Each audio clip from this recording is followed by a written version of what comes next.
Okay, hi everyone. Good morning. Good morning. It was rather a late night and an early rise, so here we are again on part four. And seeing as I've had a restless night's sleep, I was going to say I should be refreshed and be able to tackle part four with a gusto. So I'll reintroduce myself again. My name's James Welsh, and I am the author of this book here, Corroborating Evidence: The UFO Investigation of the Millennium, published on July 8th, 2014. Today's date is now the 13th of June 2022, and this is part four of my breakdown of the STS103 Hubble Servicing mission records. Now, I have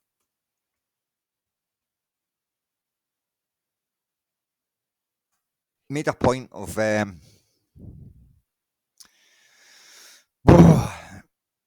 going through all the various images within these mission records that are of interest and what I discovered through 2012, 2018, and then into 2021, and even currently up to date 2022.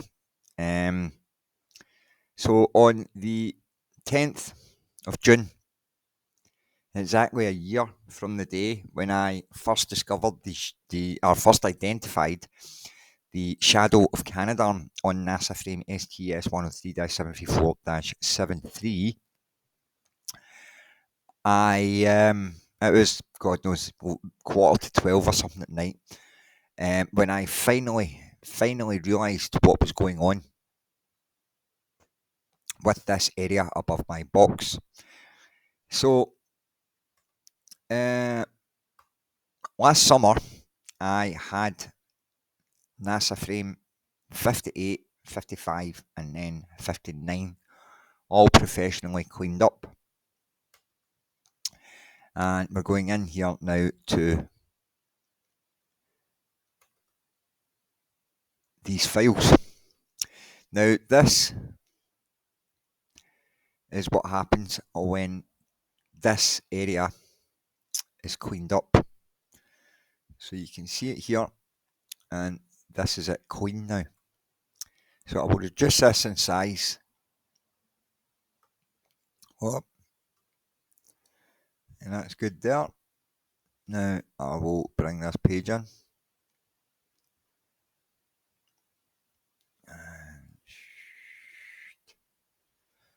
Okay, so now I can slot this back over here. And as you can see, that tallies up with that there. And that would slot in right there. So that is a true representation of what is actually being seen in this official NASA mission photograph. And as you can see here, I say this is the rendered copy, which has been put over the top of it to show you there. Now, from my knowledge of these mission images, I knew that obviously there was two craft docked alongside Discovery in frame 25.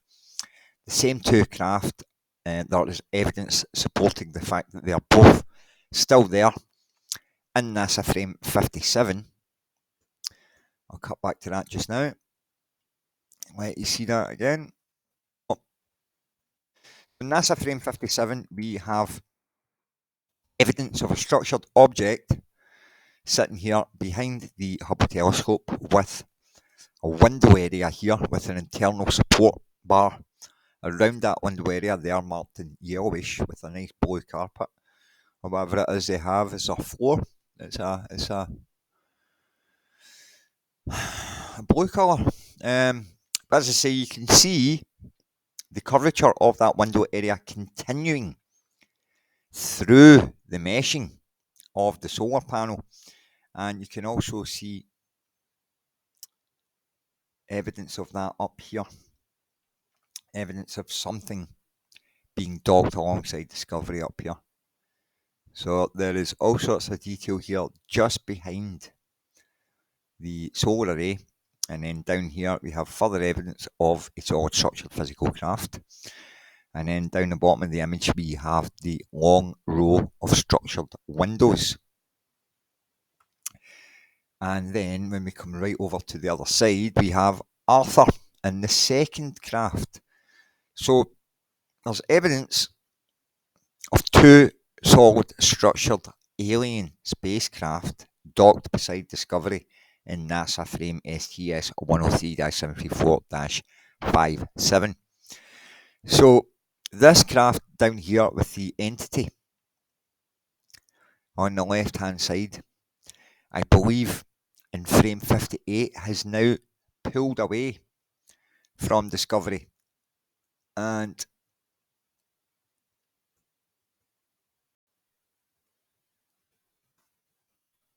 now departing in frame 58, and it's beginning to engage its cloaking device or cloaking facility, whatever we want to call it. So this is where it all gets really interesting, everyone. So we have this area. It was all brought out by the rendering. Now let me just jump back to this for a second. I am just uploading part 3 just now, and there it is, 97% checked, so 98, very good, very good. And that's my cat, by the way, that's not a hairy alien.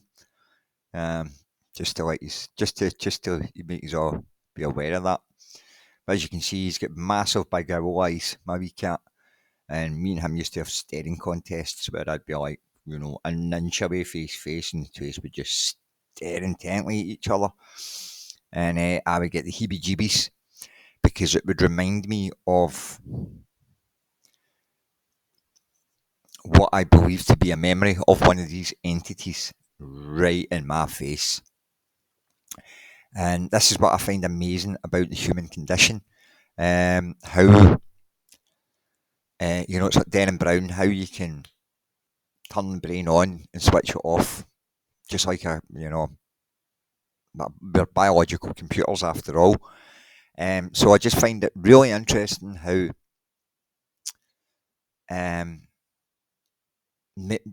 events can take place, but they can be blocked from memory altogether, absolutely altogether, either consciously or unconsciously, or deliberately. So that should be, checks are still running. So that is part 3 just uploaded, and it is 1 hour 3 minutes exactly. I noticed that last night as I was getting close to finishing that presentation. I thought, I'll just let that run right up until the 1 hour 3 minutes, seeing as we're talking about STS103. So there is part 3 getting uploaded and dropped onto Facebook for nobody to be interested in whatsoever. So this is me. I'm in talks just now with this company, ASML,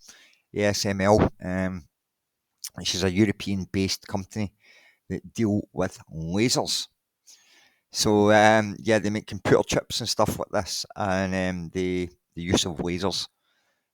So these guys, optical physicists and laser experts and everything, are so much more better equipped at trying to translate what it is I have found.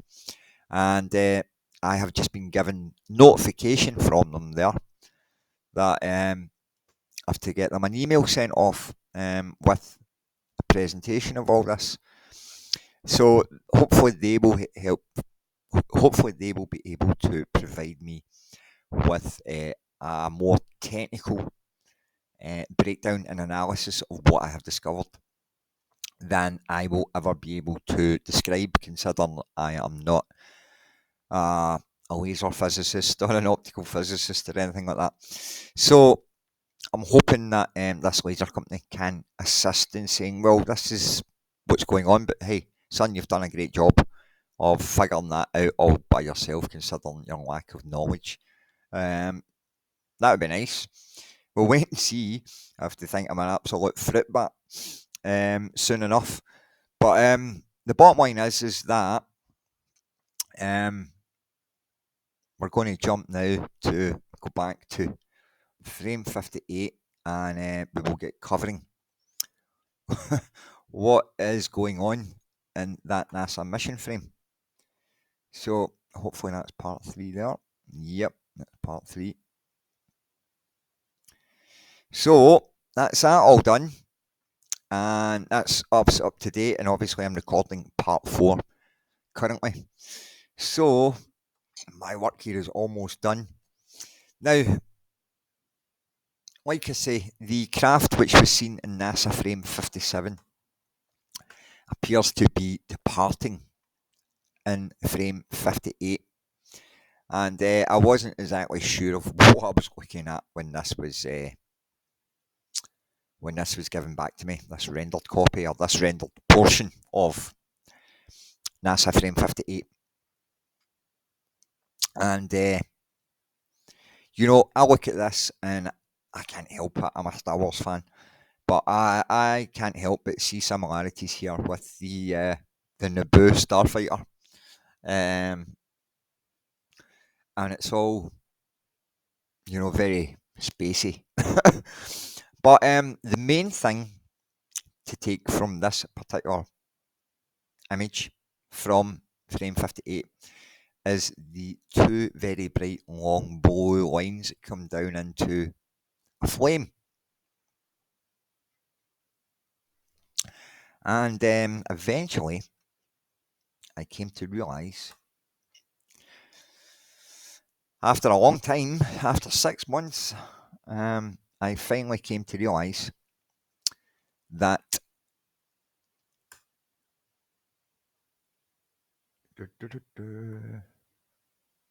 oh, that's not good. I came to realise that this object here is this was around about Christmas. I realised that these two features, which you see on NASA frame 58,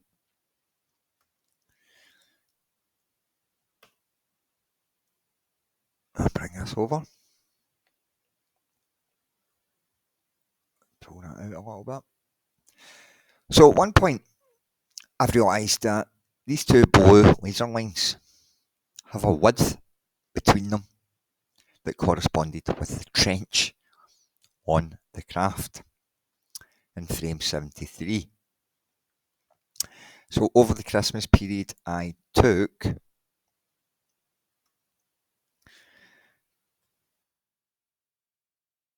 NASA frame 58, the crop portion with that craft there, and I overlapped it with the trench from frame 73. So we're going to go there just now, and we're going to hopefully get to see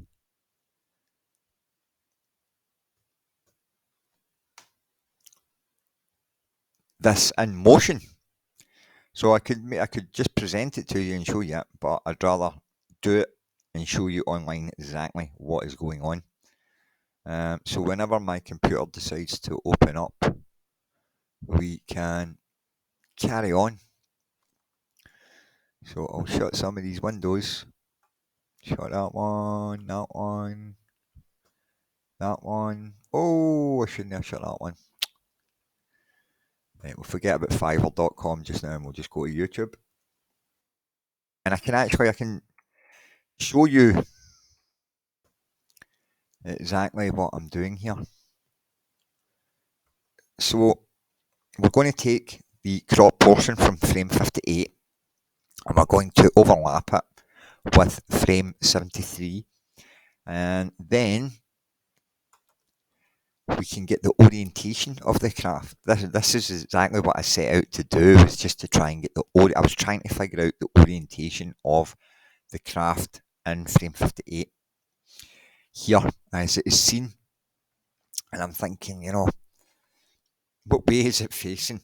I'm just couldn't figure it out. But then suddenly I'm like, hold on a minute, those two lasers fit the width of the trench. And I thought, well, wait a minute, what if I was to get frame 73 and then overlap this with frame 73, and that should be able to give me the orientation of the craft in this particular mission image. So this is what I set out to do, and I was absolutely stoked at discovering that I had now managed to ascertain the orientation of the craft in NASA frame 58 by performing this overlap. So as I say, it is amazing the amount of information that is contained within these mission images if you just know what you're looking for and know how to apply that to the other information that is contained within these mission images.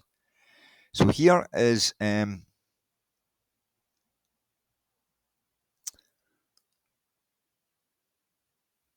result of that experiment. And I am now going to take frame 73 of the solid structured craft and we'll see what happens when the overlap is performed. So as I say, I was able to get the orientation of the craft by performing this overlap, and again it assisted in helping me to further go on and understand the process which the craft is actually employing at that very moment in time, what it is doing, and the achieved outcome of that. So here we go, 10 years later, and my laptop is really running on last legs at the moment. So here we have the cropped portion of the craft from frame 73, and we're now going to overlap it with the details which were rendered from frame 58. So I will bring that right down just now. So there's a 50% blend, and you can see both of them here. And what I now need to do is change the orientation of the trench. So you can see it here. So I'm going to have to rotate that round, and I'll bring that round here. And I'm hoping that goes the right way. And that wasn't very good. Try that. Not much better. Right, what I'm going to do is change two of them round, and we'll still do the 50% blend, so it won't make any difference visually. But it just might help me orientate it that little bit quicker. So, okay. So let's see if we can get this happening. Oh, whoopsie daisy. We'll go the other way with this one. There we go. A little bit more. A little bit less. A little bit more. And just a tiny smidgen less. Now we'll move this over here, and then we'll get the rest of it. Oh, that's not too bad actually. It's not bad at all. So there we have it. And you can see there that those laser lines are bending as they reach this corner. So this all ties in with what is going on. And there it is there. Now, so we'll now look at the results of what happened when I overlapped them and then faded in and out. And what is really interesting is that once those lasers are faded out to zero visibility and all you can see is the background of the original image, I'll pull that back up. Oh, 73, it's 58 I want.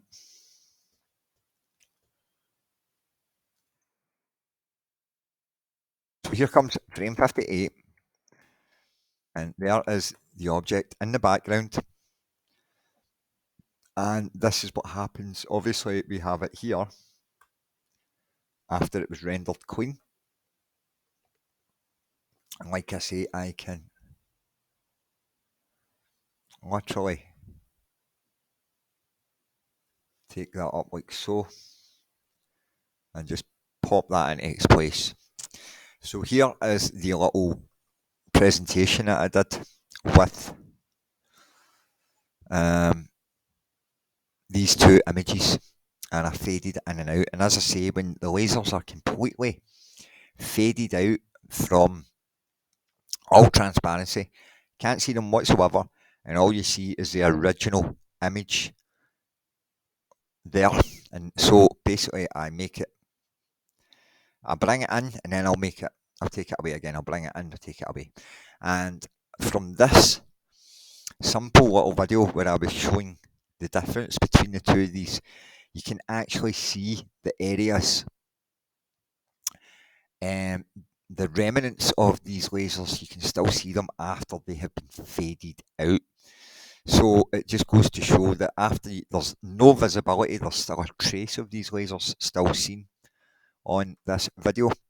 So I will bring this up full size and let you see the results of me pasting the rendered copy back on top of the original.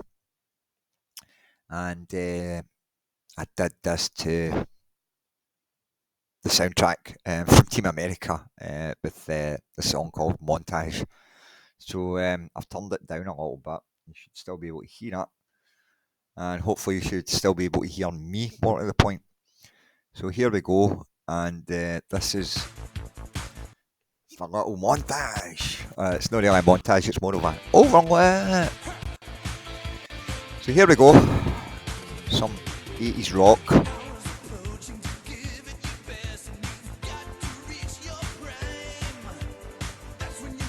And it's self-explanatory.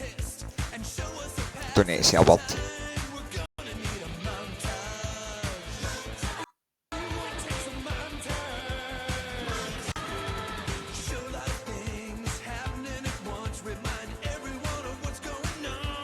What's going on?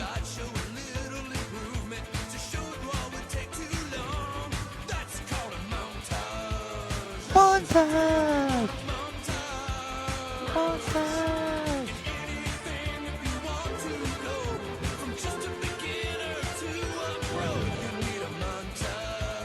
Montage! Montage! So, you can see there, when I fade these in and out, and when it goes back down to zero transparency, you can still see the remnants of what is exposed when it's brought back in. So we'll take it right down to nothing, you'll still see remnants of all these areas, which is pretty cool.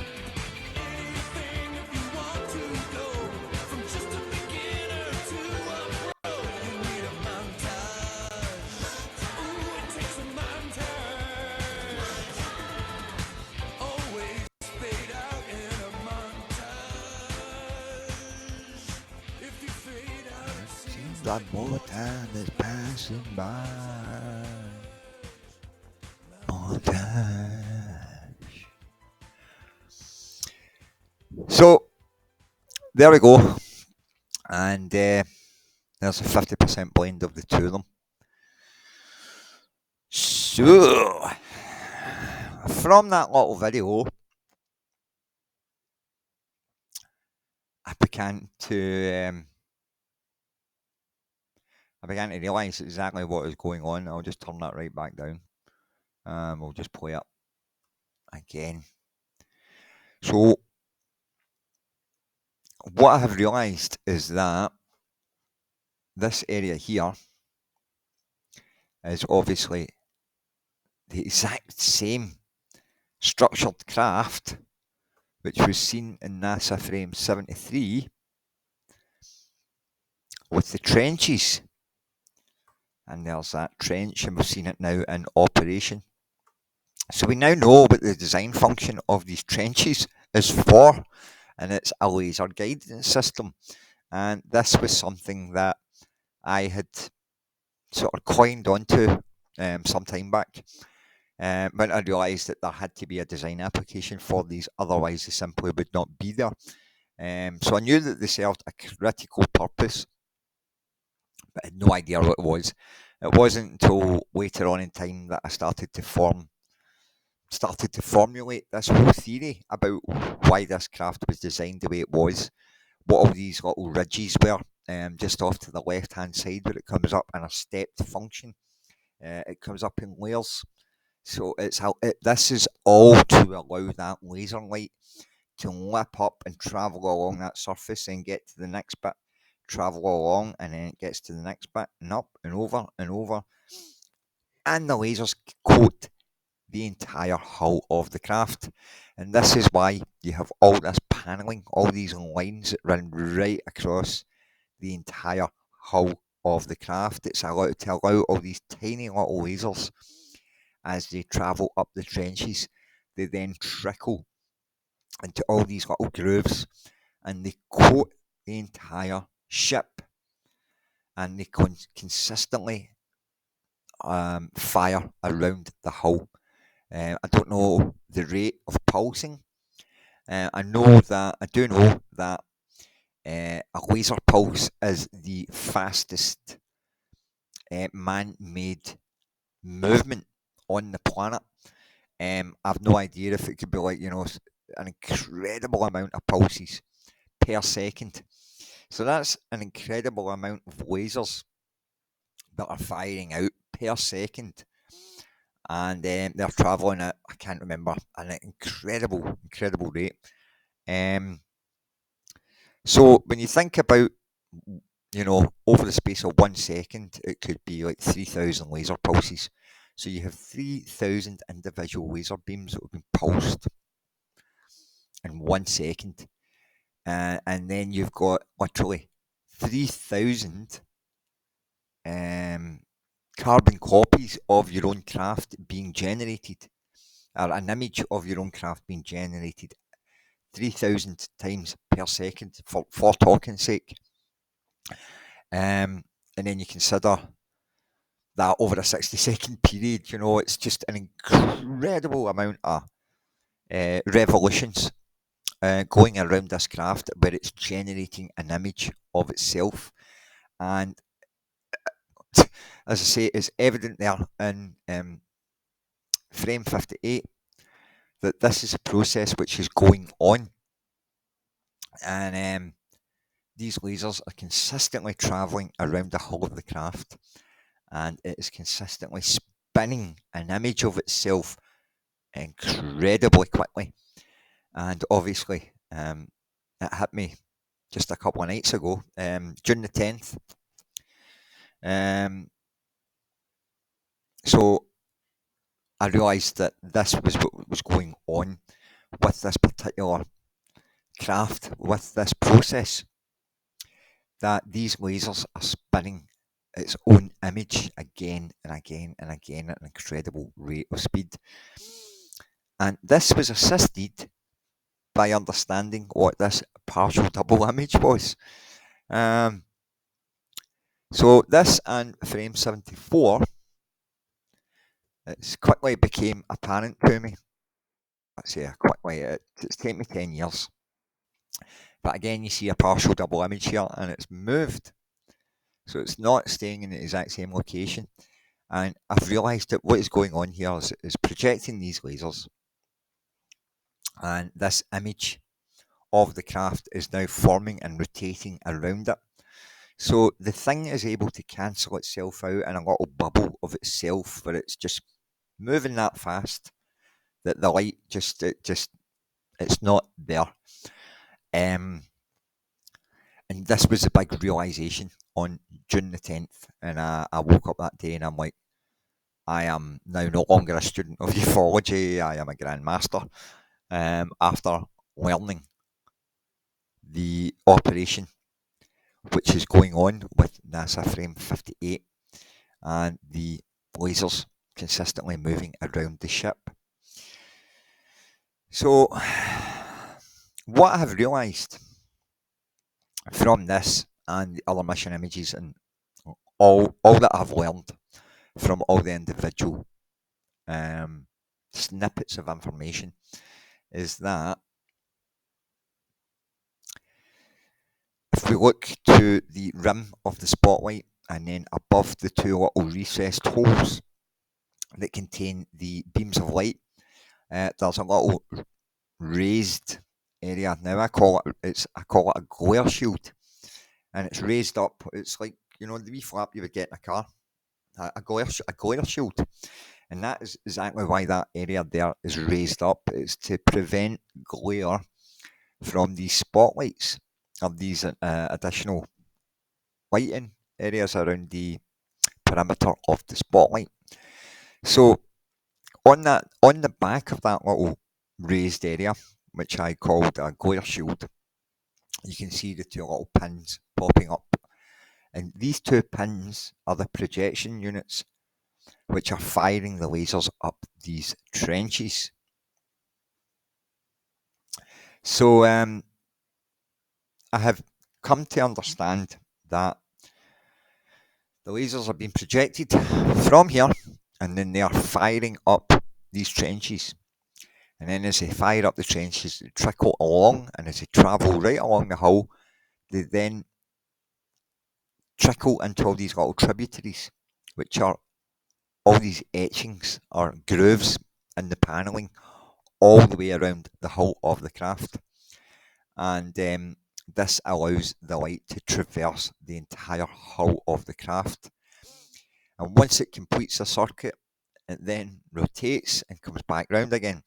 And it's the same with the laser on the other side. So they're both fired in different directions. And obviously when they pass each other, they are creating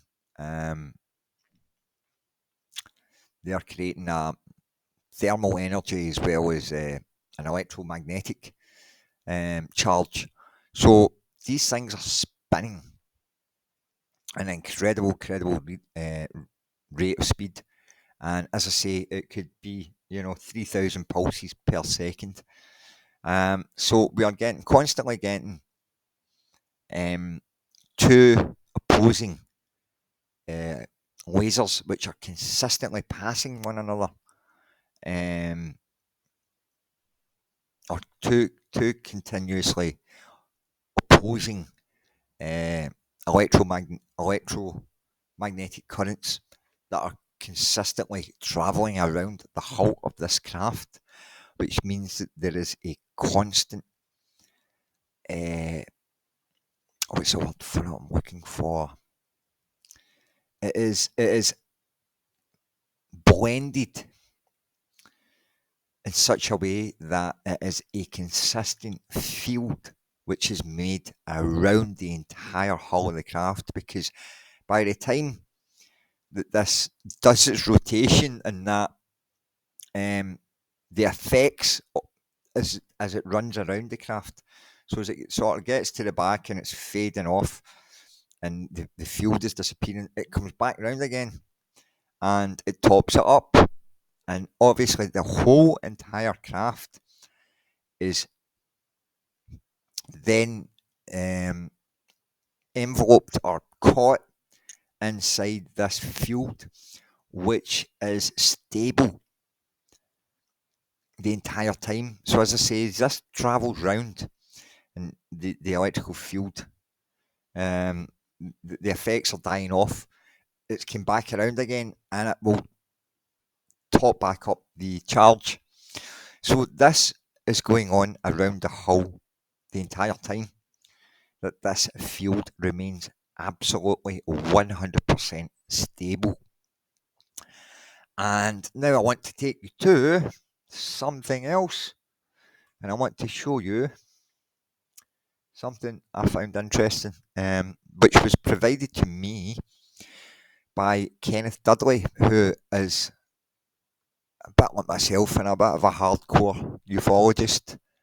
And sent me this the other day, and I'm glad he did, because this was the final piece of the puzzle for me. Now, throughout these NASA mission images, we have, the top, the side, but we didn't have the bottom, and now we do. And as you can see here,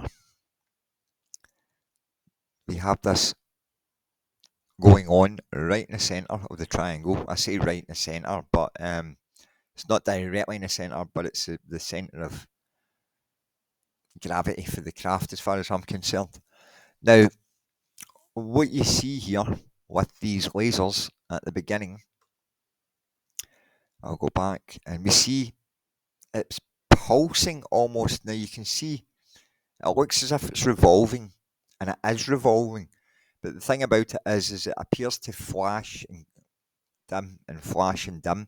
And this is because lasers are actually travelling around in opposing circles around the bottom of this craft. And you can see there that area is reduced down to a small area. It's not as if there's a big massive circle and it's going right round. It's brought right down to a minimum. And these lasers, as you can see, as they travel around the ship, they're fired up the left and right trenches in the opposite directions. One's going left, one's going right. So the one going right is eventually going to come round to the left-hand side, and the one going left is going to come round to the right-hand side, and they're going to continue to keep looping. And as they loop around this ship consistently, all that electrical field is concentrated into a very small area. And that is where your centre of gravity remains. This is where the field is at its strongest and its most compact. So it sits on a cushion of electromagnetic field. So this is its centre of gravity point. This is where it can, it sits nice and firm on this consistent field which is being generated around it, and this field can be ramped up and increased, and it can kept at a minimum, and it can keep this craft buoyant on this magnetic field. And the fact that the craft itself, if you like, there's lasers running all the way across the top and all the way across the bottom and all the way around the thing. So when you consider that this field is all concentrated all around a little area at the bottom of it, that is where the field is at its strongest point. And this is what gives the craft its buoyancy. And it sits there on this field. And obviously it's able to manipulate these fields to move forward, backwards, up and down. So this has all just been realised, understood and discovered within the last few days, guys. From the 10th of June. As I say, I went to bed late on the 9th of June after realising what was going on with the lasers. And it was, as I say, when I realised that I need to show you now back to frame 69, and I'll pull that up, but I don't know where the hell I left these files. I need to go through and organise all these. But I'm going to show you something really interesting here. Now, beforehand, I mentioned in passing the account of a man called Brian Renworth from New South Wales in Australia. And he observed, he was actually followed by one of these craft. He says he thought it was a trailer that was driving all over the road. It was all over the place. He says, followed him for, I said in the other video, quarter of an hour. It was quarter of a mile. So, basically, I think it's in folder 70, and I believe I'm right. So I'm going to go into Illinois because I'm pretty sure they're in here, and if they're not, they'll be in folder 70. Ah, yes, here we go. Right, so way back to 2012 now. Back 2012. This is when I discovered the shadow profile of the Hubble Space Telescope on the hull of this craft in NASA frame 69. And what I did was, that is all we have available there, right? So what I did was, I cropped out this portion of the craft, and I thought to myself, I'm going to try and recreate Brian Renworth's encounter and show this visual presentation of what I believe he encountered on this New England highway. So I took this area here, as I say, within the box, because it's basically all we have. We have all this obscured along here. So this is basically what I had to work with. And I thought, right, well, we've got half an island there. So what if I was to take this image and then mirror this image and then overlap it with itself to create 50% more profile than I have at present? So I thought, right, that's what I'm going to do. And I did that. And that little bit of curiosity paid off. So I'm going to take that away and I'm going to show you what happened when I overlapped that mirrored image with itself. Now forget about the arrows. The arrows were pointing to the shadow profile of the Hubble Space Telescope. That's what they were for. But pardon me, when I performed this overlap to try and recreate Brian Renworth's encounter of an island in the middle of the road on both sides. This is what my objective was. It was to get a picture of a road and then take this overlap and then show it sitting over a road to go, look, that's what Brian Renworth saw. So that was the intention, but I did not realise that I was going to actually evolve my working knowledge of this craft in doing so. So basically what you're seeing there, and I'll come back to it in a wee second, is you are seeing the headlights there at the top, where the two arrows pointing each direction out the way are. That's where the headlights are situated. And what I realised from doing this mirrored overlap of itself was that the craft is actually projecting an image of itself forward, and we are getting the double image of the headlights, which is being cast further down forward. I've no idea the range that it's sitting in front of it, but there it is there with the double headlights. And I will now show you the other one. Wrong one. Okay, so there's both of them side by side, and you can see that double image. So this was incredible to discover this, because now I had evidence that this craft was indeed projecting an image of itself forward. And I realised after a while that this was being done by the use of the lasers. So when I realised that this craft was actually projecting an image of itself forward, then I realised that this is what was going on with the lasers in frame 58 after it was rendered. And I've come to realise that these lasers are consistently spinning around the craft, projecting an image of the craft incredibly fast.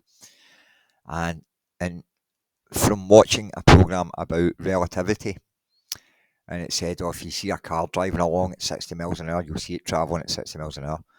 But then if you see it travelling along at 120 miles an hour, you'll see it at 120 miles an hour. And if you see 240 miles an hour, you'll see 240 miles an hour. And then it says, and if you speed it up and speed it up and speed it up, you'll eventually see lots and lots and lots and lots and lots of cars. But if you keep speeding it up, eventually those cars will vanish. And suddenly, it's hit me, the whole unified theory of how this thing operates.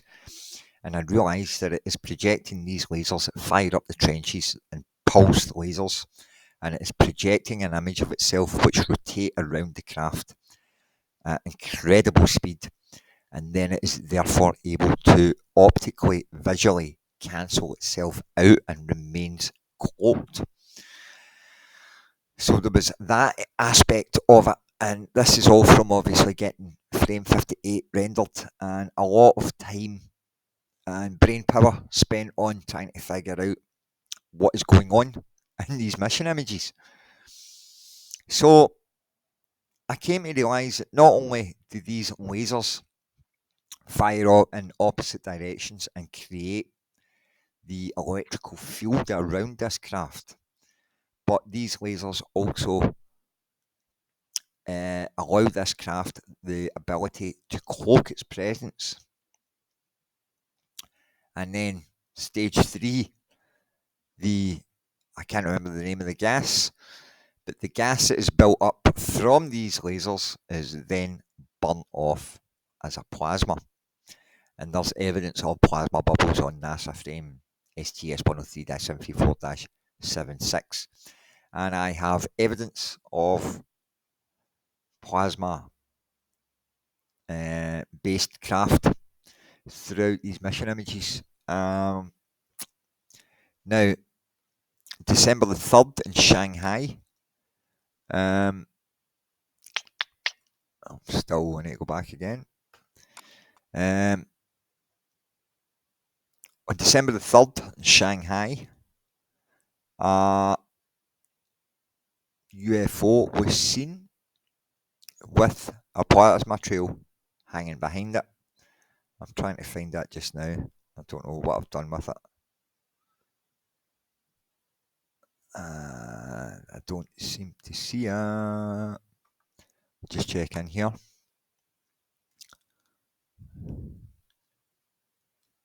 No, it's not there.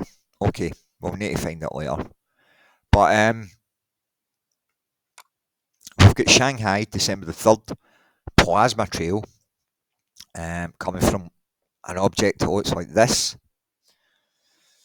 Yeah, exactly. This is why they look like this, because they're consistently spinning lasers around their hull.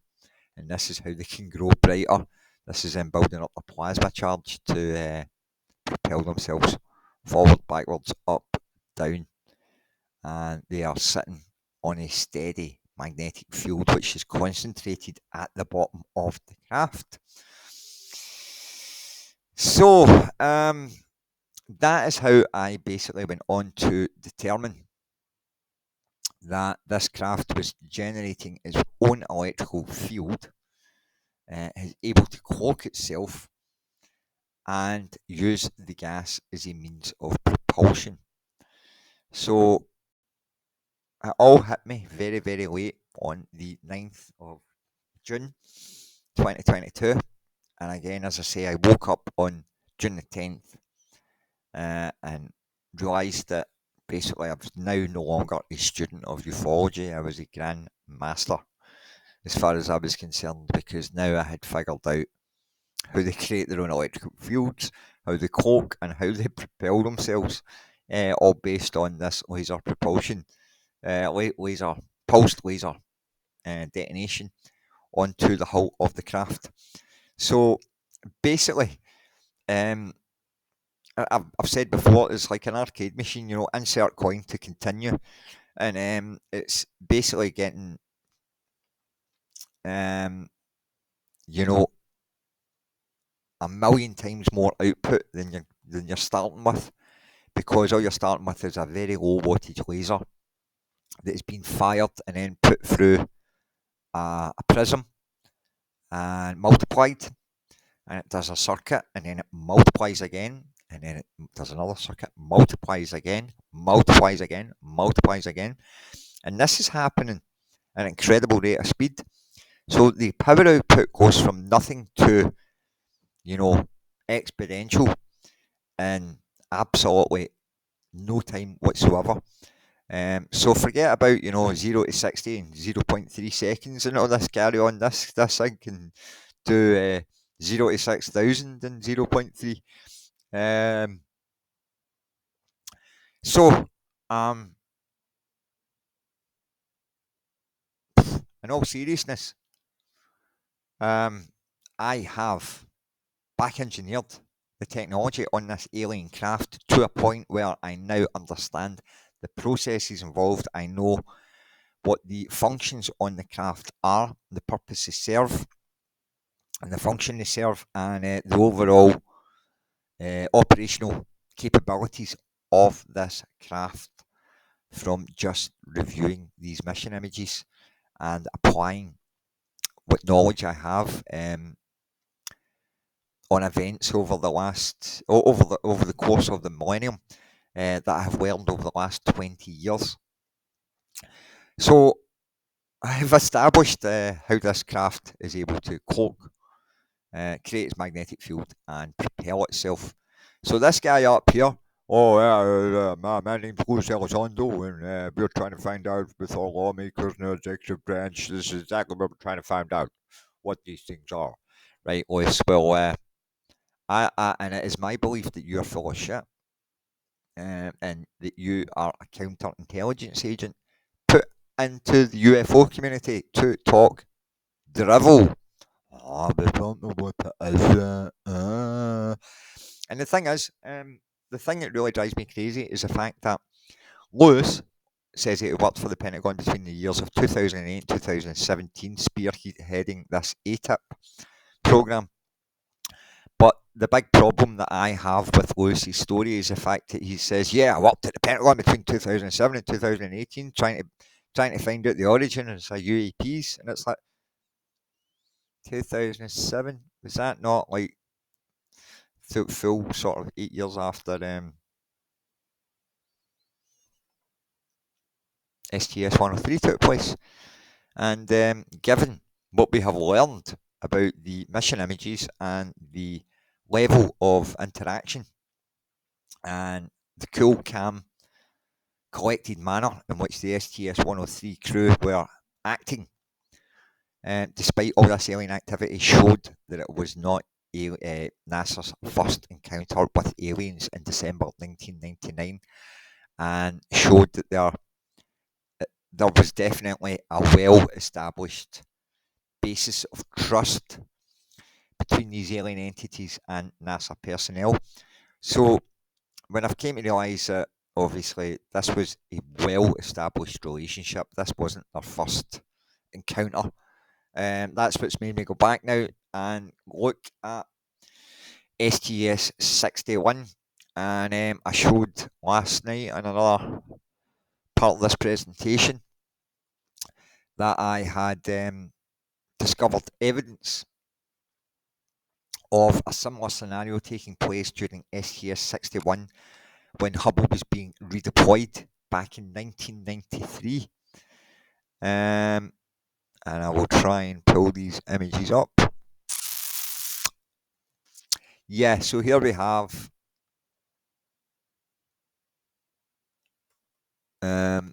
STS61 frame 99034, and that's a bit small there.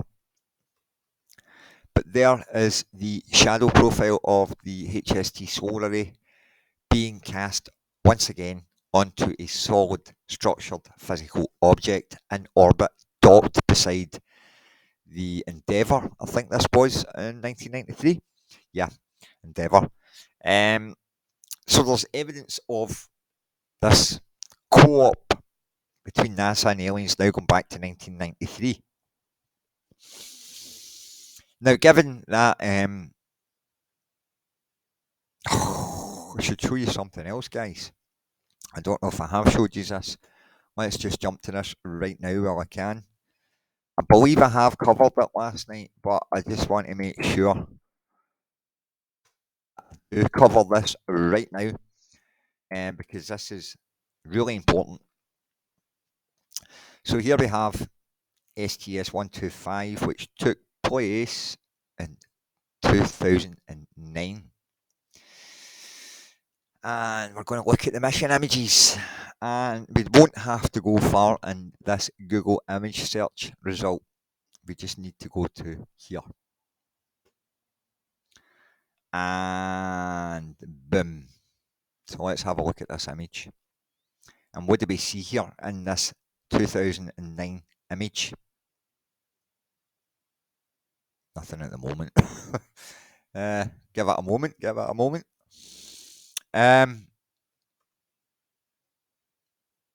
So STS125, what do we have on official NASA mission records?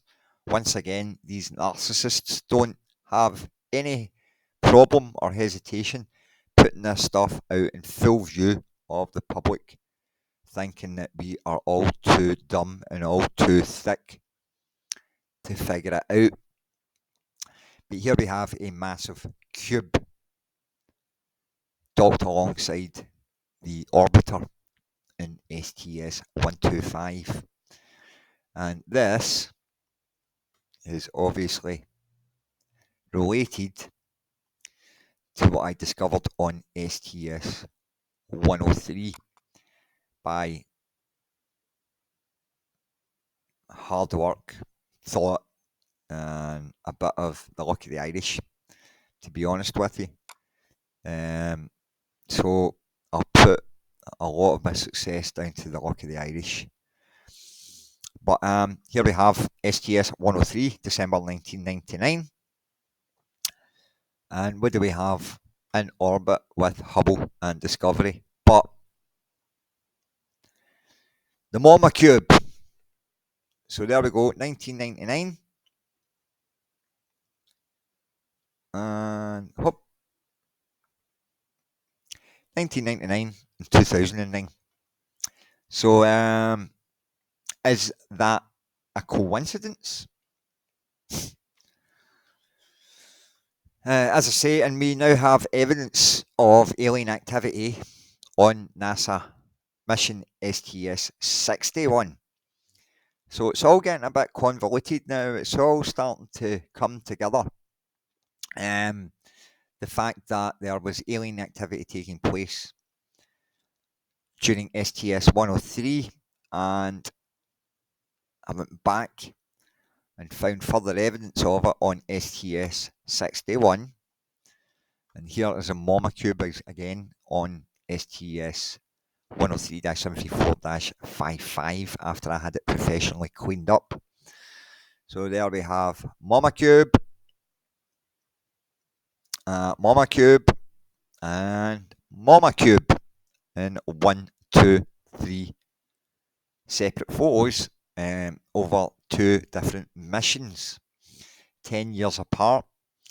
So I don't think it's any coincidence that this big cube in STS-125 just happens to be very reminiscent of what is seen here in the rendered copy of NASA frame STS-103-74-58 and also in frame 55. So there we go, the Mama Cube. I would say it's safe to say that I have visual confirmation of this craft in orbit on NASA frame, not NASA mission STS-125, which was 2009. So like I say, these narcissists don't have any problems presenting all this and putting it right under our noses because they don't expect us to figure it out because we're all too dumb. We've got sports, we've got music, we've got celebrities, we've got movies. Oh, we've got so much to keep us entertained and distracted from what is really going on. So, oh, I don't like that. That's not good. That's all right. I'll get it. I've probably got umpteen images of this. I'll try again. I might have been knocked offline. So the bottom line is that I have verified by looking at other NASA missions. This one here, STS125, we have discovered there is a huge cube-shaped structure in orbit, and it just so happens, as I say, to match what is being seen in STS103. So that is no coincidence, ladies and gentlemen. I cannot go faking NASA photographs. How am I supposed to go onto their servers and do all this? And I'll just put that there, and then I'll talk rubbish. It's not physically possible. This is official NASA mission records. Obviously, this one has been cleaned up. Same with frame 55. But STS125 verifies that there is a massive cube in orbit on STS103. Now, as I say, I went back and looked at STS61, and then when I realised that there was evidence of this co-op between aliens and NASA now going back to 1993, suddenly STS31 popped into my head. And the reason for that was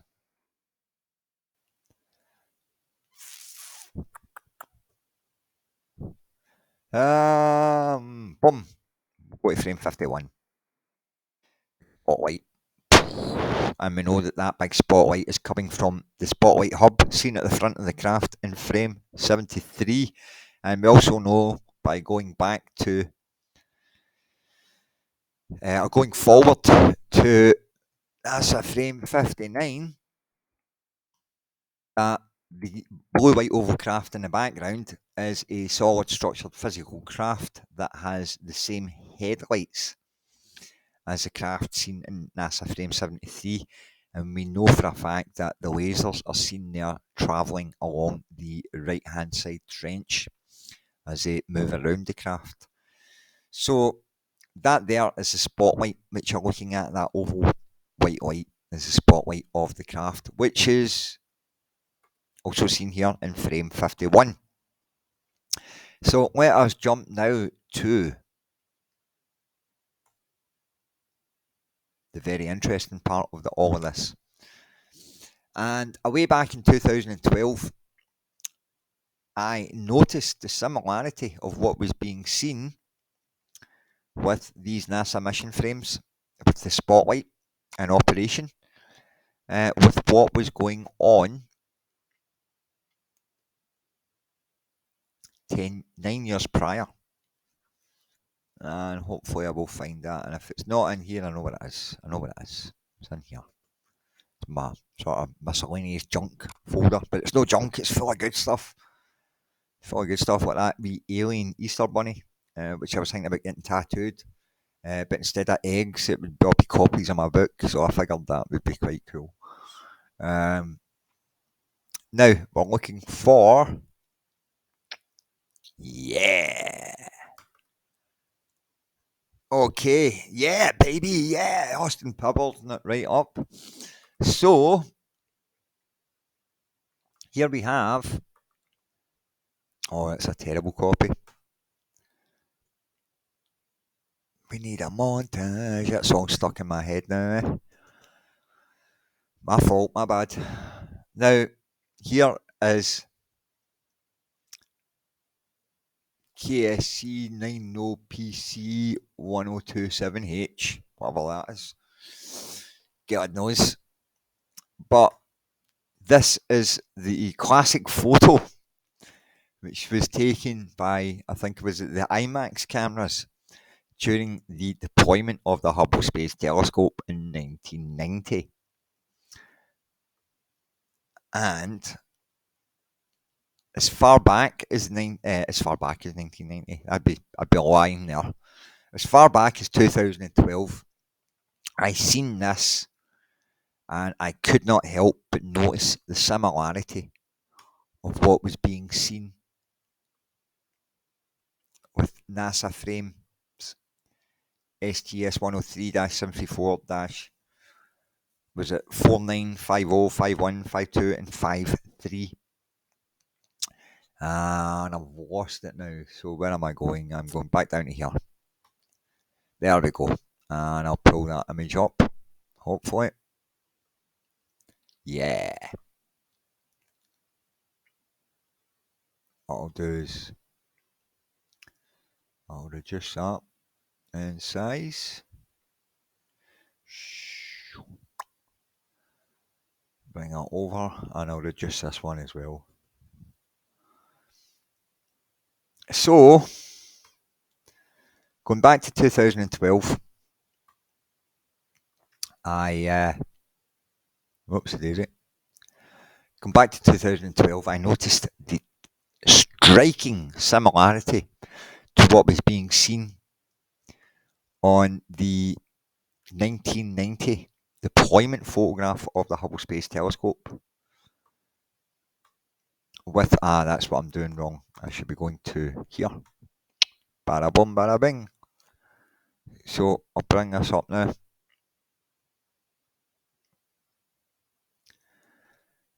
Yeah. Okay, so aside the obvious, and that is the fact that there's a space shuttle and the Hubble Space Telescope and a bright light source in each photo. If we forget about those three similarities for a moment, and we actually just concentrate on the light source itself, I noticed a distinct similarity with the sharding. Well, in 2012, when I first realised the similarity between the two of them, I did not know at the time that the object from the STS-103 mission, that this was the spotlight from the front of the craft that I was looking at in this image. I just noticed that they were very, very, very similar. But it was after I went back and realised that there was evidence of this this co-op between aliens and NASA in orbit going back to 1993. And then obviously I've remembered the 1990 STS-31 mission, which first deployed Hubble into orbit in the first place. And I went back now and went, well, wait a minute. And I remembered the similarity between both of these images. And obviously it's been now 10 years, so it's 2012. We're now in 2022, so it's been a full 10 years since I first noticed the similarity between what was going on in both of these missions.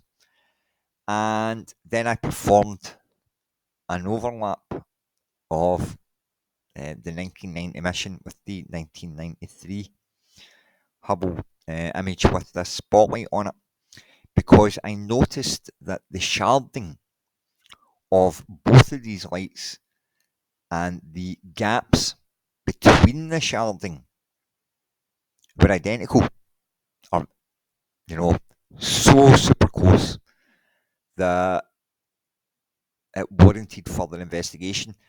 But now that I knew that this object in the STS-103 mission image was indeed the spotlight, it now casts further suspicion on what this object is in the 1990 mission image.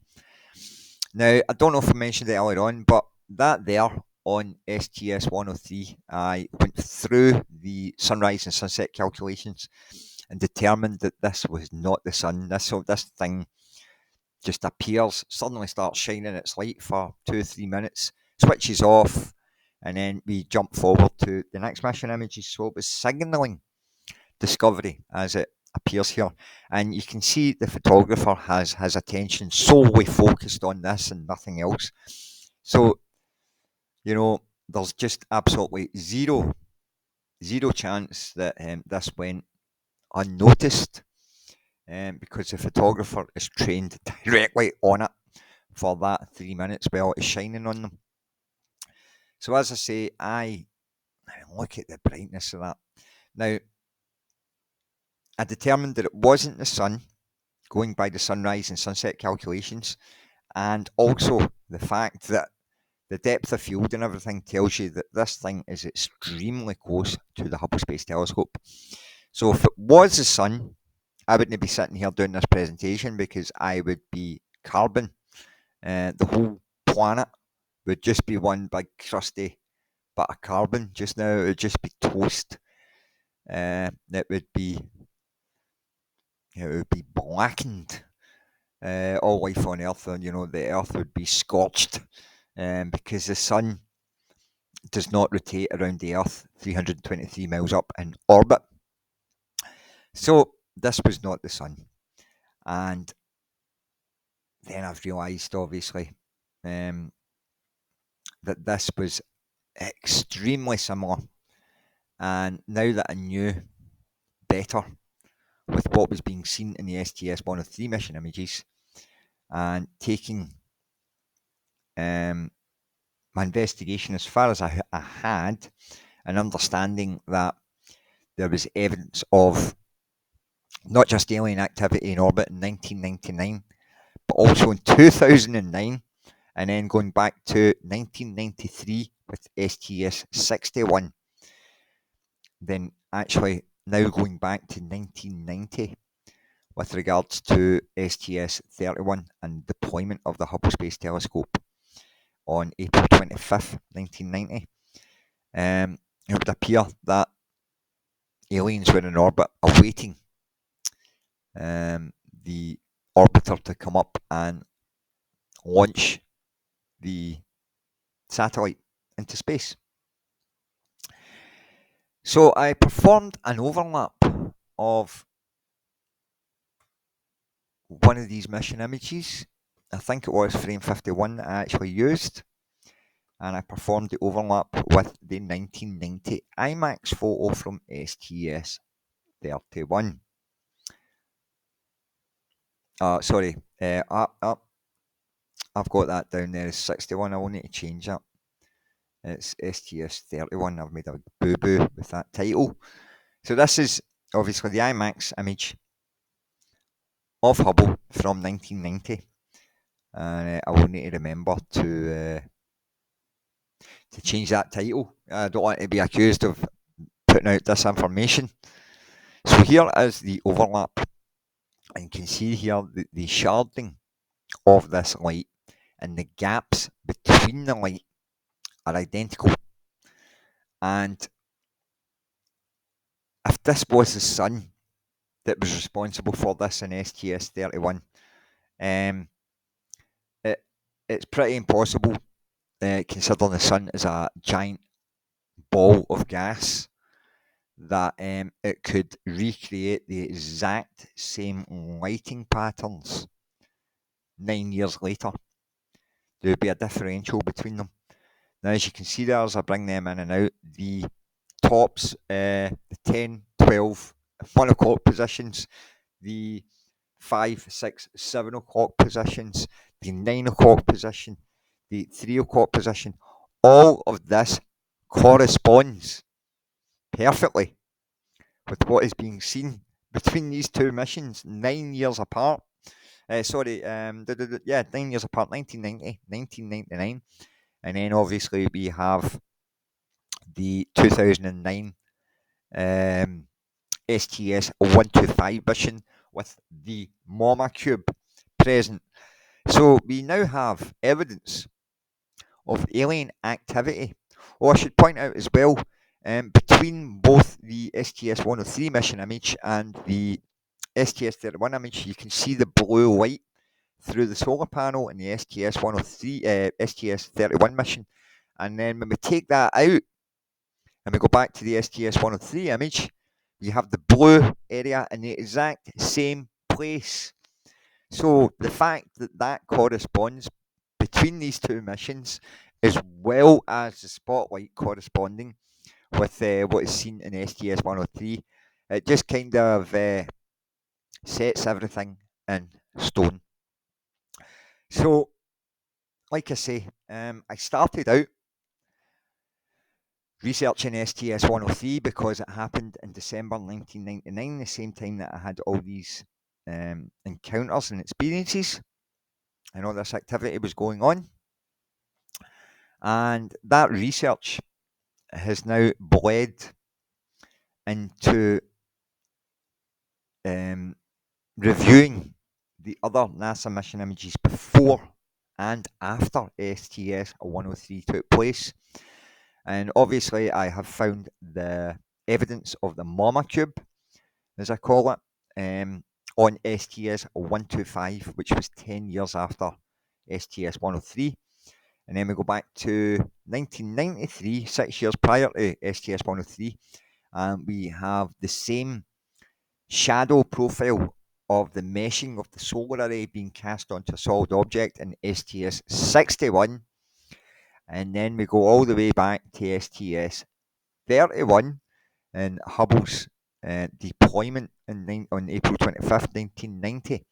And not only do we have matching shards and matching gaps of light, making the exact same patterning, which is seen in both mission images, but we also have the blue dot, which is seen in STS-31, and when that's faded out, it matches what is being seen in the STS-103 mission image. So, ladies and gentlemen, I really cannot stress it enough, but I have discovered not only were there aliens in orbit during December 1999, not only have I discovered aliens in orbit, but I have now established that there is a working relationship between these alien entities and NASA in orbit on these clandestine little hookups that they have in orbit. And it would appear that there is, a relationship stemming back 32 years. So, when NASA say that we're going to set up a UAP task force and it's going to take us 9 months to do so, they're effing lying. And they have been shafting humanity for the last 32 years, and are continuing to do so right now, currently, today, at this very moment in time. This is all part of the PSYOP, which has been rolled out and rolled out and rolled out. Right, Elizondo, you go out and talk your nonsense, right? Wesley Keane, you put out stuff about Tic Tacs, right? And them, I just whatever, just write anything as long as they're small and insignificant and don't matter. And you talk about Elizondo, you talk about how the government are still trying to determine what these things are. You go out and tell everybody the Pentagon doesn't know. Okay, I'll do that, no bother. So I worked for ATIP between 2008 and 2017, and we were trying to determine the origins of these UAPs with our lawmakers, our executive branch, and that's what we're trying to determine right now, here today. Nonsense, Lewis, nonsense. You've been busted. So you are part of the PSYOP, and I am pointing the finger at you right now. You are you. What are you?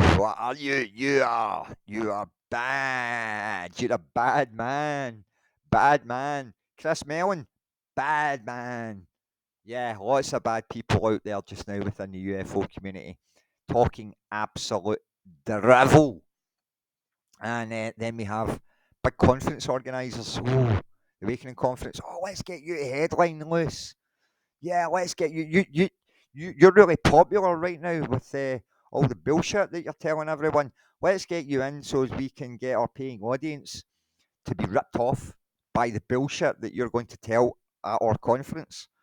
So, Awakening have already been notified that Luis Elizondo's story is full of holes, and I have offered to replace him as our headline speaker next year. And I said, look, I'll do it for free, absolute free. I will do it. I won't charge you a penny. And I says, and at the end of the day, I says your audience would come away better off. They would have a much clearer, better understanding of what is going on as opposed to being fed bullshit for 90 minutes or 2 hours or whatever it is this man's going to be up talking. So he's a counterintelligence agent, dressed up like a sheep, and he's been put in amongst us to talk his absolute piffle. And you've got the likes of GQ magazine like that. Oh, what are you saying? Oh, talk UFOs to me. Will I quietly whack off here in front of this audience discreetly? So yeah, I'm absolutely livid. I'm starting to see the cogs of the machine in full view of me when I see all this manipulation taking place, especially when I get in touch with the likes of Reuters, WikiLeaks, the BBC, you name it, and nah, nobody's batting an eyelid. It's like, hey, found aliens in orbit. Yeah, it's all right, it's cool. We're covering a Tic Tac story at the moment. We're covering the 737 shot under night vision scope with bokeh. Yeah, we're covering that. Oh, Batman balloon, helium balloons. Yeah, oh, the Navy tracked this balloon, and they've got footage of this balloon being tracked, and you hear them going, "Whoa, I got it!" And it's just a Batman balloon floating about on a cross current wind across the ocean because it was wee Timmy's birthday on the USS Nimitz that day, and they sent him over. His parents sent him over a Batman balloon because he was a big Batman fan, and accidentally let it go while he was on deck of the USS Nimitz. Whoops! It's okay, we can track it. Whoa, it's rotating. So we get all this nonsense, and we've been getting this nonsense for at least the last year. And it was when the Pentagon announced last year that Jeremy Corbell's best footage ever of a UAP, which was actually a commercial 737 aircraft. And all I had to do was look up the navigational lights of a 737 aircraft or get the coordinates of and the time and date of the footage and then just check the air traffic for that area, and it would have been all done and dusted, and it would have saved the Pentagon coming out and the Navy coming out and going, yeah, we can confirm it's real footage of a UAP. And it's like, these things are a grave concern to aviators in our sky. But planes are a great concern to aviators. Of course they are. This is why they have radar and they've got air traffic control. So as there isn't accidents. And you tell me exactly how many UAPs have collided with commercial aircraft over the last 75 years. How many planes have we had drop out of our skies? How many human casualties have there been from mid-air collisions with UAPs? With commercial aircraft? Zilch, none, nada, zero. Now, when you consider when you watch that footage earlier on of, I think it was astronaut Scott Kelly giving it all this with Santa Claus hat on, his wee Santa suit, looking at the window, waving at the aliens. The aliens know what Christmas is, and they understand what Christmas is. So if they understand what Christmas is, and considering that they've been coming and going for the last 75 years, I'm pretty sure that they're intelligent enough to monitor our air traffic routes by now and know how to avoid them. And pretty much that has been the case because, as I said, there has been zero human casualties with regards to commercial aircraft accidentally running into UAPs. So all this nonsense we get about UAPs are causing a great concern for aviators in our skies is absolute bollocks. All the nonsense that we're getting in Congress just now about, or they don't know what these things are, is absolute bollocks. And I just, I cannot believe that this is where we're at today with the situation, and no one is picking up on the fact that, hey, aliens have been discovered in orbit. X, Y, Z all points to it. It's not a case of, look, that's an alien. No source material, no additional information. I have laid everything out. I have shown that there was evidence of a solid structured craft, not one, but two, docked beside Discovery in frame 25. They were also docked beside Discovery in frame 57, and they are also docked beside Discovery throughout the redeployment sequence. So it showed that there was a great deal of trust being placed in these alien entities, and that's when I realised that this was not a newfound friendship or just a passing flyby. And this is what made me go back to look at NASA missions, STS-61 and also STS-31, as well as STS-125, which took place in 2009. So it would appear that these guys are turning up every 10 years. And I wasn't sure if these guys are actually permanently parked up in orbit in that Mama Cube. And I do believe that they are. I believe they're up there on a permanent basis. And that Mama Cube acts as, for less of a better term, a little chef. I don't know if you are aware of little chefs in America, but it's basically like when you're going along the motorway, and then you've got a wee stop-off point, and you've got a filling station, and you've got a place where you can get a bite to eat, and that was called a little chef.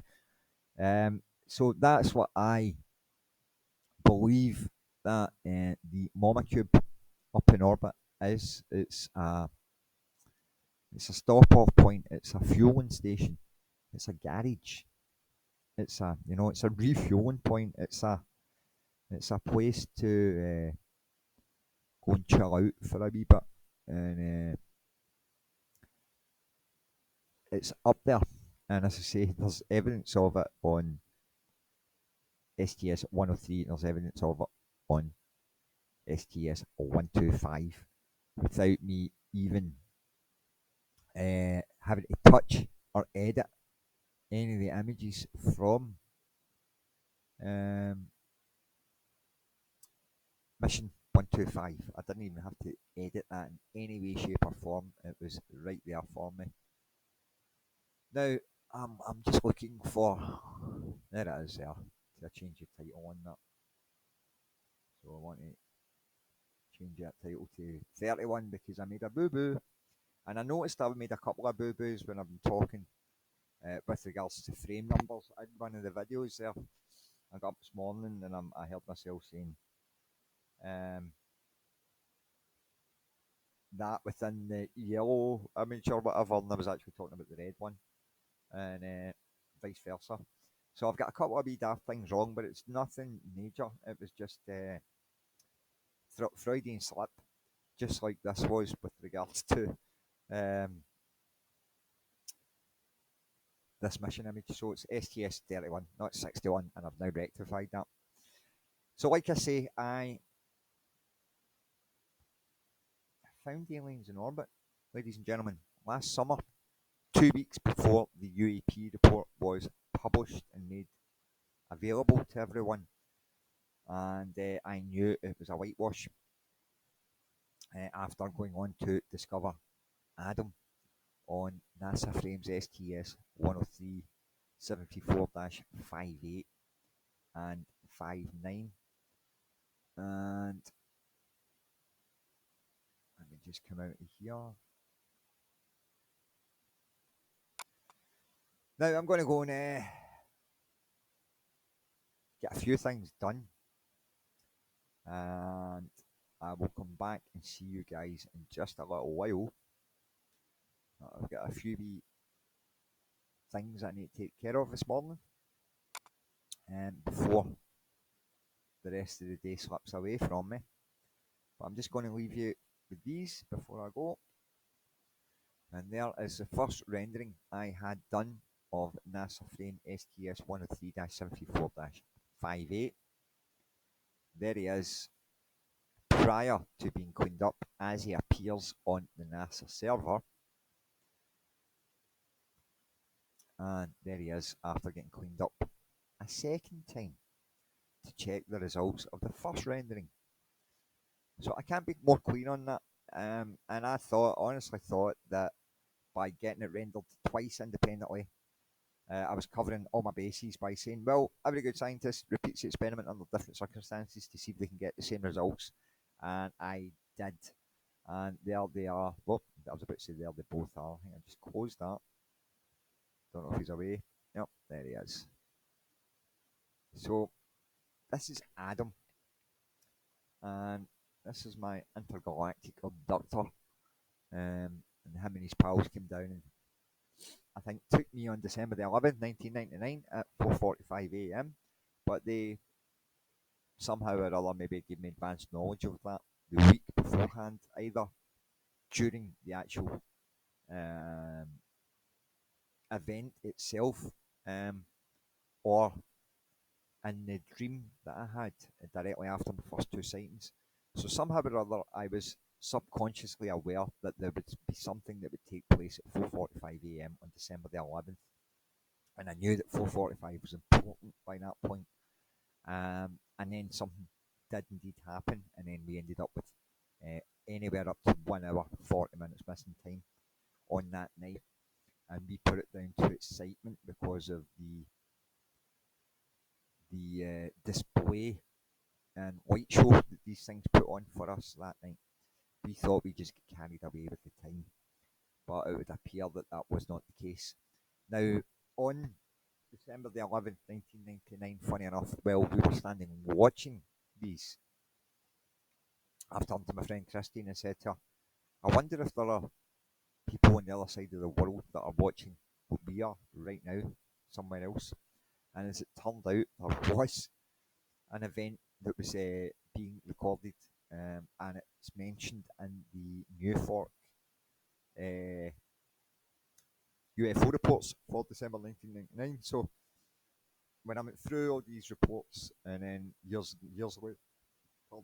later, I was delighted to discover that yes, indeed, there was another eyewitness that was watching something at the exact same time as me and my pal Christine in Glasgow, and they were based out away in Washington, and they said that they seen 8 or 9 of these things.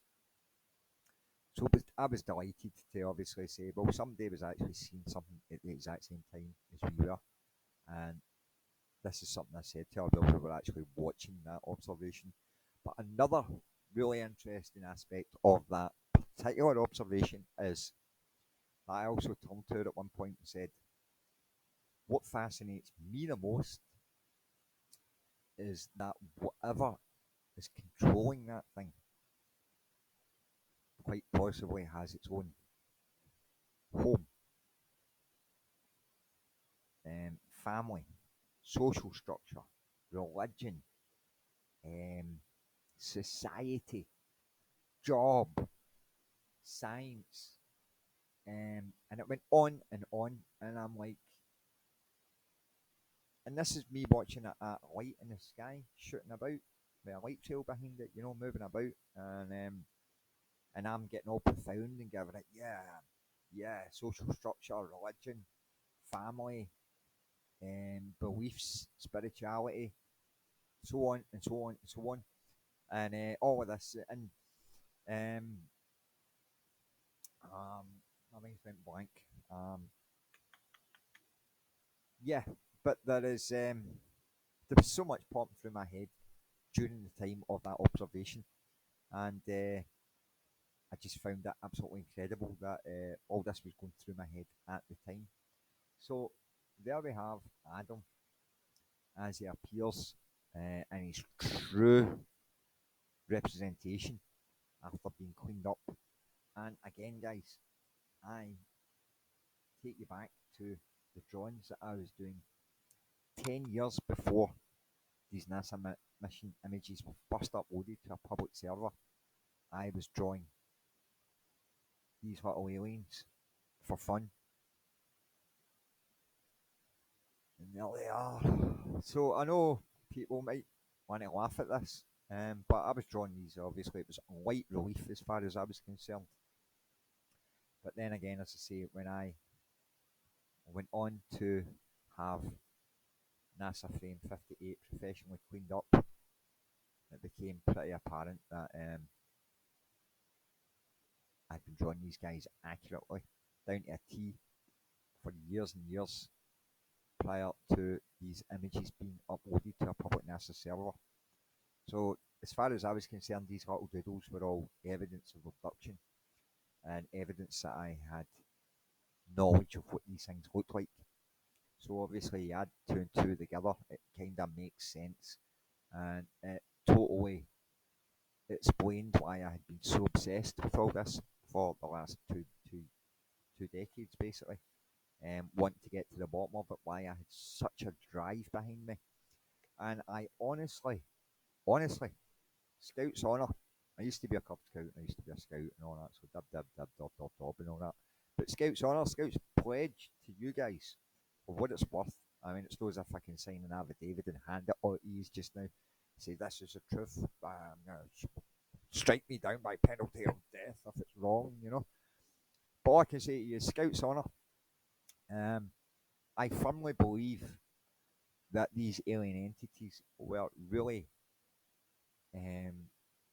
tickled, is the word I would use, tickled at the enthusiasm that I had for them, because obviously seeing these this activity was absolute proof that we were not alone in the universe. So to actually know that, I think these guys were like, this guy is just so excited to meet us, and he's just over the moon, and right, he's a great wee candidate to he can be our little Manchurian candidate, and we will set him back into society, and we will push his buttons when the time is right.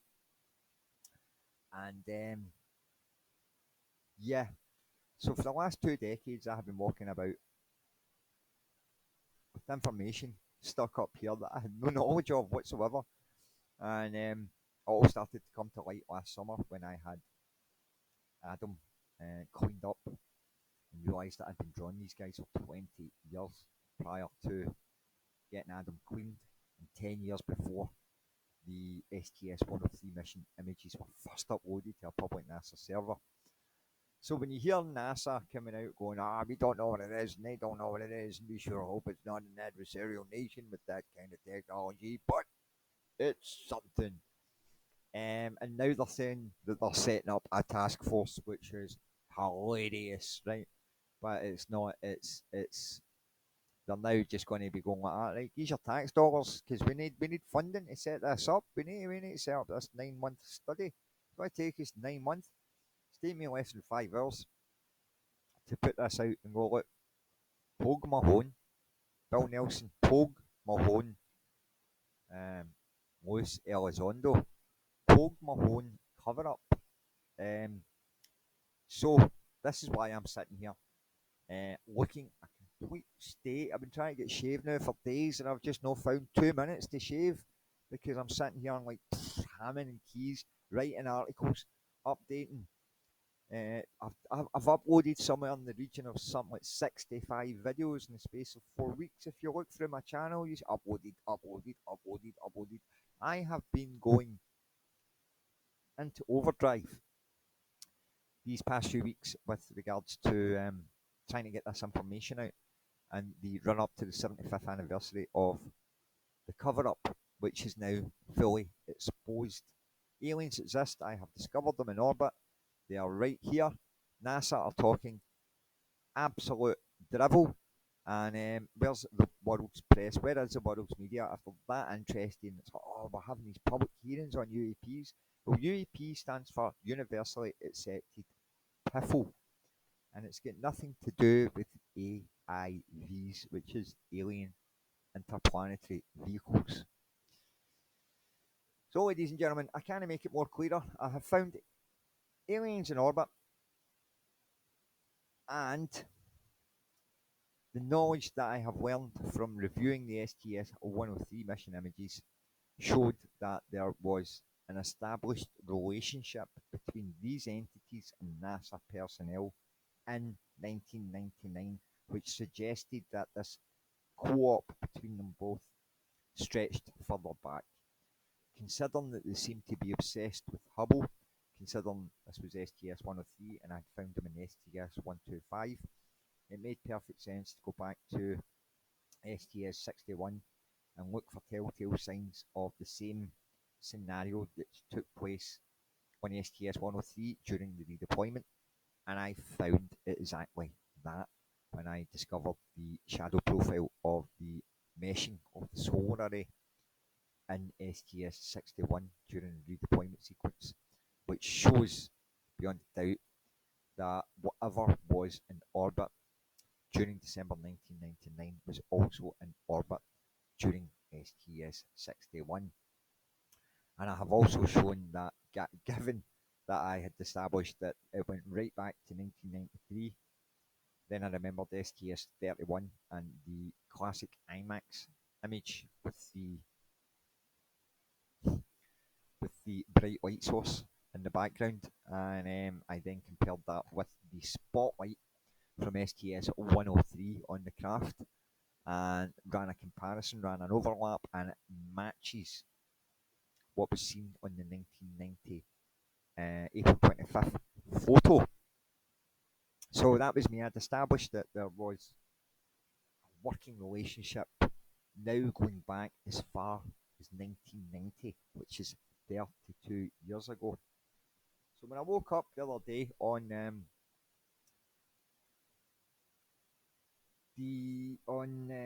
July the 11th, and I've decided today's graduation day, today's award ceremony day, and I'll bring my medal out that I bought myself, because this is given to all the astronauts that go up on a orbiter mission. This is called, I can't remember, the Sally Medal, and it's all to do with one of the first female astronauts that went up on the first mission. So this symbolism here of the scroll with the massive triangle sitting in front of the orbiter kind of gave the game away for me the other day, and I realised, because I had traced, as I say, the friendship and this cooperation going back to 1990, and that's as far as I could take it. But then when I seen this, I realised that this pretty much shows the treaty which was signed between NASA and these aliens, and there is one of their triangular craft right there shown on that NASA mission. So this answered the question for me as to how far back that friendship extends. And I have it now going back to 1982. So yeah, 44 years. So no, not 44 years. 1980, 2022, so that's 42 years, 44 years, 44 years. No, that's not right. But it goes back to 1982. Right, I need more coffee. I am shattered. My head is gubbed. I've not eaten properly in days. I've just been snacking. I need to get cleaned up. I need to get other things done. But I've been just, that way. I'm just like that. I'm just going to put my foot to the floor until I get it done, and that's what I've been doing.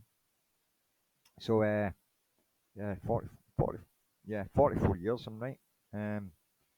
So 1980 to 2022 is 42 years, and then we add the 2, it's 44 years.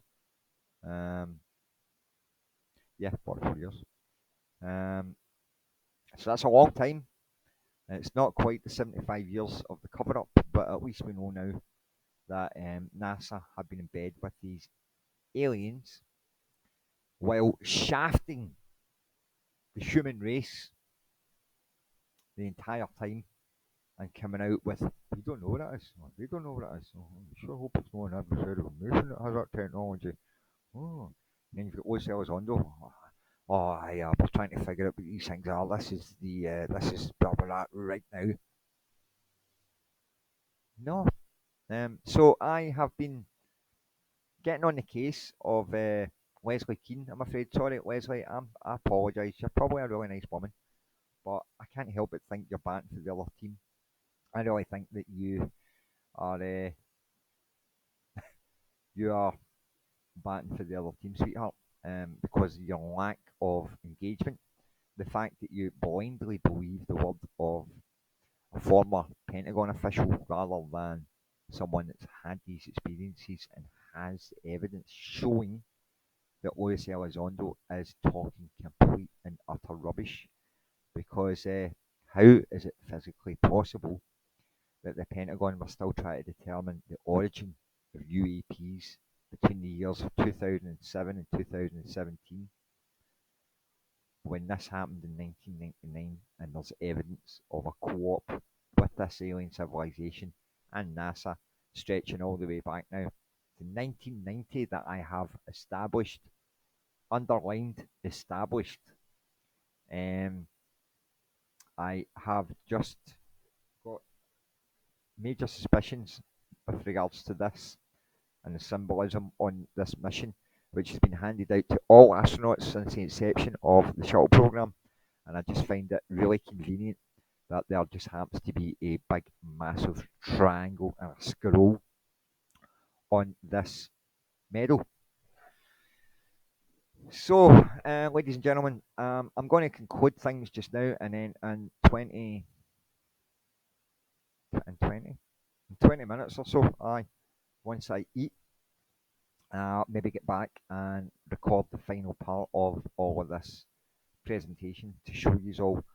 I'm going to go over all of it because I still to cover the events in Illinois and I still to cover the Mississippi case, which happened in 2010, and I'm going to show you how all of it is connected to what is going on in STS103. So I'd like to say thank you for your time. Cheers for tuning in. And I hope this has been beneficial for some of you. And I hope that you have learned a thing or two in this crazy little presentation that I'm putting together with one eye open.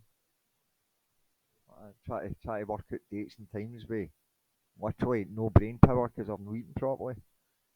So this is the sacrifices that I'm making. I've got a really badly injured hand, and I'm sitting here, not doing physiotherapy, not looking after myself, just literally throwing microphones about, and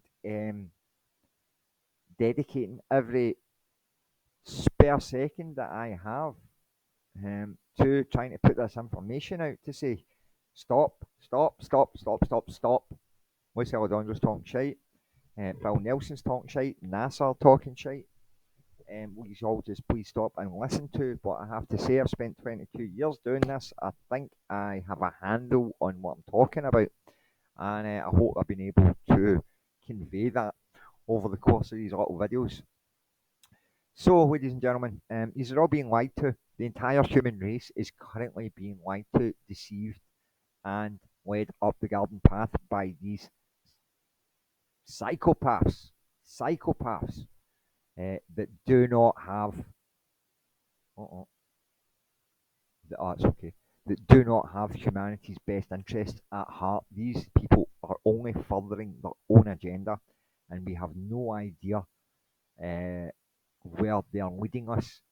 I mean, hey, it's like, what happens if they have a fallout and then the aliens just decide to come down and destroy us all, and then they're like, oh, evil aliens are coming down. We've tried to be nice to them, but they're really evil.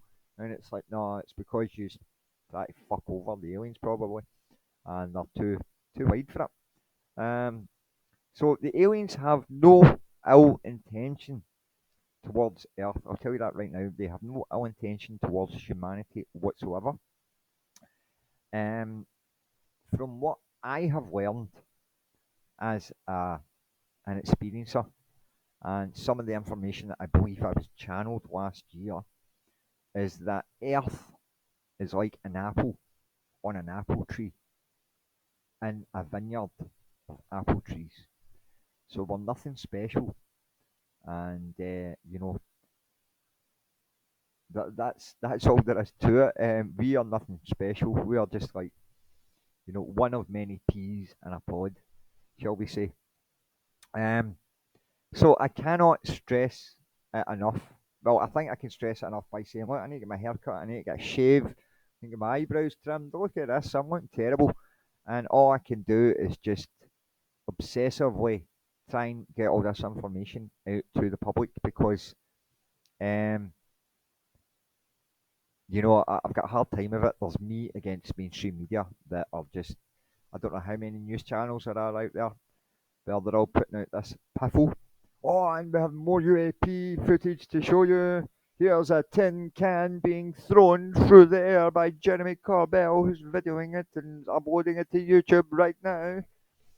Right, Jeremy, what do you have to say about that tin can? Ah, well, it kind of looks like a Coke can, but we think it's just camouflaging itself to look like a Coke can. And hits the deck, Coke for fizzing at it. Oh, and this is a great example of how these things can camouflage themselves to look like Coke cans have been thrown through the air. I'll be bringing out the documentary in October. Ah, very good, Jeremy. Yes, good on you, mate. So go, Jeremy. And so everybody that seems to think this guy's some sort of ufological messiah can think again. This is a guy that didn't even bother to check the time, dates, or coordinates of his flying pyramid footage, which was really just a commercial 737 airliner shot under a night vision scope with an effect called bokeh. So there are lots of chancellors out there, lots of chancellors, and one of them is Bob Lazar, Jeremy Corbell's pal, who went and done the documentary on. So the bad news for Corbell and Lazar is that alien spacecraft do not operate on element 115. They are not Irish aliens. Oh, we're aliens and we're Irish. We're going to make a spaceship. How will we make it? Let's make it as incredibly difficult as possible. How can we do that? Let's use element 115. It only has a half-life of 220 milliseconds. So we'll try and stabilize that somehow or other and make our spaceships work.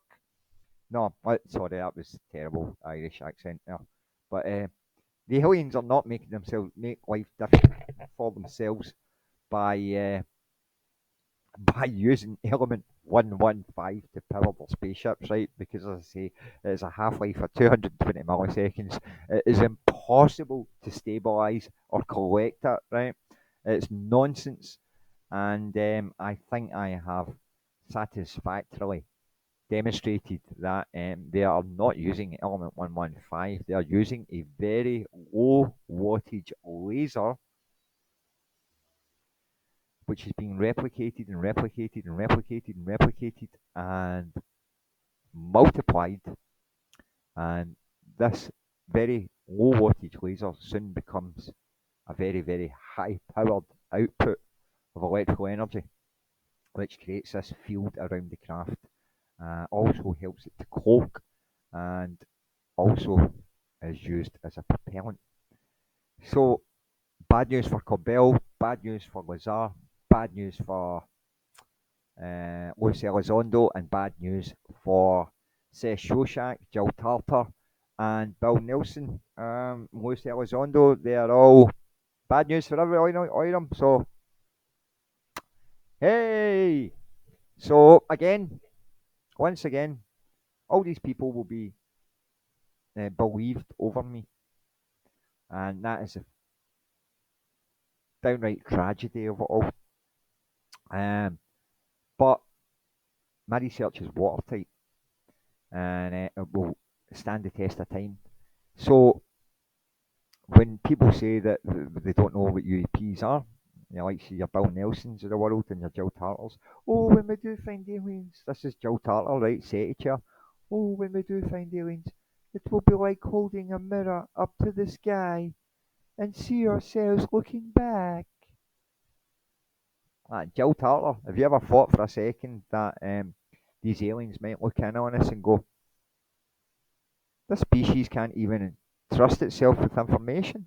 They're a deceitful little species. They won't even trust their own species with the knowledge that we exist. Therefore, they are a deceptive little race, and we want nothing to do with a deceptive little race because we can't be bothered with deception. It's not how we roll.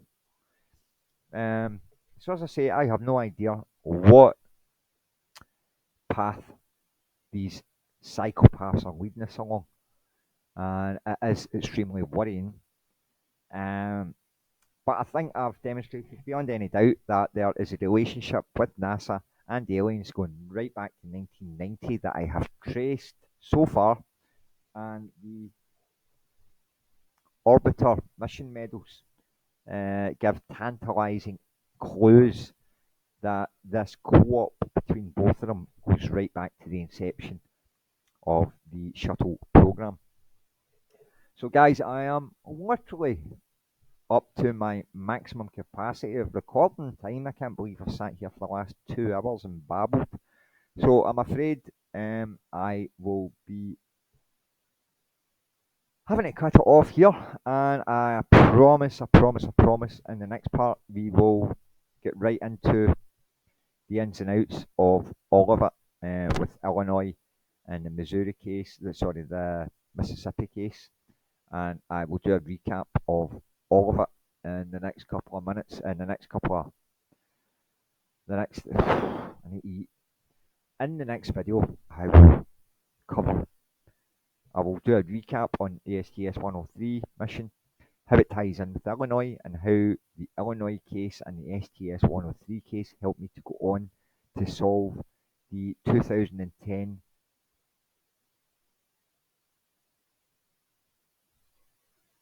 Mississippi footage. I was just thinking back there to